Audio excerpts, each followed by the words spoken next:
From where did you receive your brightest, most memorable achievements? Would it be outlandish to say that some of your very best would feature some kind of challenge? Usually, they emerge when we face discomfort, asking out that crash, delivering the perfect pitch, or a breakthrough moment of brilliance. Growth is born where comfort ends.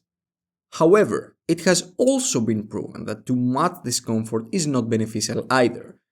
I'm a chess fan, okay, and I'm not so horrible at it, yet if I were to play 100 games with Magnus Carlsen, arguably the best chess player of all time, I would lose all of them, then curl in my bath tiles with the water fully heated and bawl my eyes out. You see, going nuclear seldomly works. Maybe when cold turkey addiction, sure, but with other things in life. There is a Japanese term that shows the way, and that term is Kaizen. Change for the better. Kaizen is a business philosophy popularized by Masaaki Imai, a Japanese organizational theorist and consultant. Its most famous practitioner must be Toyota, the pioneer and role model of the Japanese industrial revival and economic miracle, and it shares 5 key principles. Know your customer, let it flow, go to Gemba, empower people, and be transparent. Now, I'm fully aware that this is not a business podcast, and while I have been a marketer for the past decade and could very well support that, still, this is After the Dragon, a podcast about navigating life changes, episode 8, one trip at a time. So, kalispera, good evening, buenas tardes, dobry wieczór. Where was I? Yes. So business of the 21st century is similar to what the military was in the 20th century. While the US and the Soviets were antagonizing one another for decades, it led to applications that revolutionized our daily lives. The internet, GPS technology, and even the cool aviator glasses. Nowadays, the same happens with corporations. New companies pop up antagonizing the status quo, with the old ones resisting, and through this tension, advancements trickle down to the public.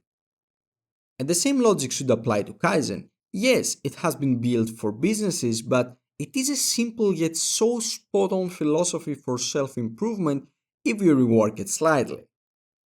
And staying true to the promise of getting inspired from every aspect of this world, today we are focusing on Kaizen. Remember its 5 steps? Know your customer, let it flow, go to Gemba, empower people, and be transparent. We just have to rework them a little bit. First, requires only a change of words. You are in this case your customer, so know yourself. You cannot begin a journey of self-improvement without knowing your current state, its strengths and limitations. Second, letting it flow is okay by itself. This is maybe taking a lesson from the Buddhism school of thought or the Stoic school of thought, because the cornerstone of this point is that you have to understand what you can and cannot control. Control is not binary, of course, but a scale. On one side, you have things like the global economy, and this applies to everyone except maybe Trump, who has the power to wreck the global economy one tariff at a time. And on the other side, you have things that you totally control, at least according to the Stoics, like your reactions. And Kaizen complements this beautifully, because it can guide us on how to steadily improve those reactions day by day. Everything else is in the middle. It's kind of gray. And this will depend on your position, your leverage, etc. But the point is to know what exactly is controllable, so that you don't lose time to the things that you cannot just influence. Let's move on with the third term, which is Gemba, a Japanese word for where things actually happen. This is strongly related to our previous episodes. If you are an underground man, you are far away from where real life is unfolding. You are trapped inside your mind, fantasizing, planning, and strategizing. Yes, you have to spend time doing all this, you have to spend time to know yourself, but everything is in a balance. You cannot just stay trapped inside your mind. Eventually, someone needs to do everything that you have strategized for yourself. Someone needs to put the actual work, and that someone is you. Now for the fourth step. Empowering people can remain as it is. We remain social creatures, so your life will become marginally better when you find the right people to be around you and then you empower them to live their lives in the best way possibly. And similarly, you can empower yourself. You can both let yourself and others understand where their strengths lie, to encourage yourself and others to utilize them, to employ that green side of life, focusing on what you currently have, not what you would wish to be. And finally, arguably the toughest, transparency. At some point, you've just gotta be honest with yourself and others, to visit your bad faiths, to see your humps for what they are, to find the courage to face your dragons. Everything is interconnected, and I'll always refer to Nietzsche and Sartre's earlier episode references.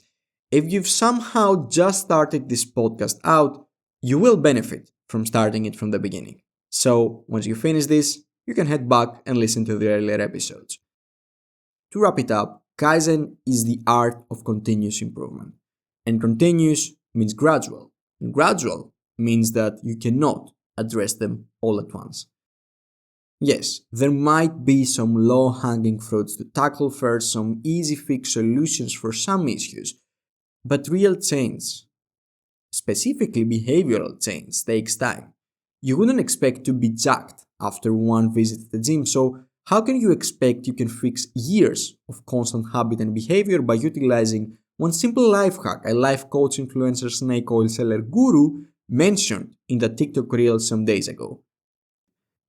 For myself, I've left 2024 with the knowledge I have to restart, day by day. There will be humps along the way, that the progress won't be that obvious at first, but I will have to persevere. Without fully being aware of it at first, I recalibrated myself towards Kaizen, and with Kaizen in mind, I began the new year. And early 2025 really tested this philosophy. I had to be sadly hospitalized due to some chronic pain problems. But when I was discharged from the hospital and while I was still in pain, I spontaneously joined a friend's road trip from Athens to Tirana, Albania. No detailed plans, tight budget, and surrounded by unfamiliar faces. It was pure Gemba.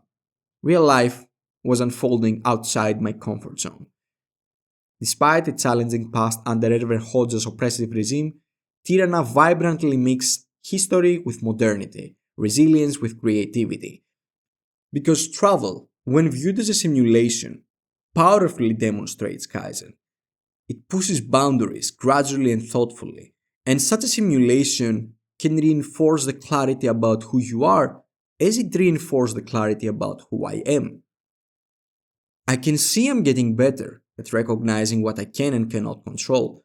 I increasingly get out there and dare to live life on its own terms. I improve at interacting with and helping others, and I remain honest with who I am, what I want, with my beliefs and limits, with whom I match or not. I wrote this poem some weeks ago and I felt it really matched with today's podcast, so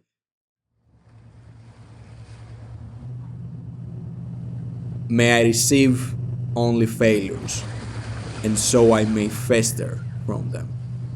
That was the rationale of a sick mind I leave behind. Its screams echo first, then fade from a distance. The shackles I held for so long, for what reasons, I don't know. I'm aware I don't succeed every time, that I make mistakes often, but I understand it's a process, with its simulations, but also with real life occurrences. It's a turn back to Kaizen. And day by day, trip by trip, dare by dare, I get stronger and better. And I hope you're doing too. So why don't you give Kaizen a try? Thank you for reaching the end of episode 8. Please like, follow, and leave a review to help others discover our journey of growth. For more on Kaizen, I will provide some links in the description. I will also provide a link to the VAA Strengths Test, a test that will help you discover what your strengths are that is actually research backed. And finally, I really suggest starting reading Ryan Holiday's The Daily Stoic. It's an amazing book, and while it is written so that you can start it from the beginning of the year, nothing stops you to start from now and just read one page at a time. Remember, you don't need a New Year's resolution to start change. The best time to initiate change is now. The next episode will arrive on April 25th. Until then, keep improving.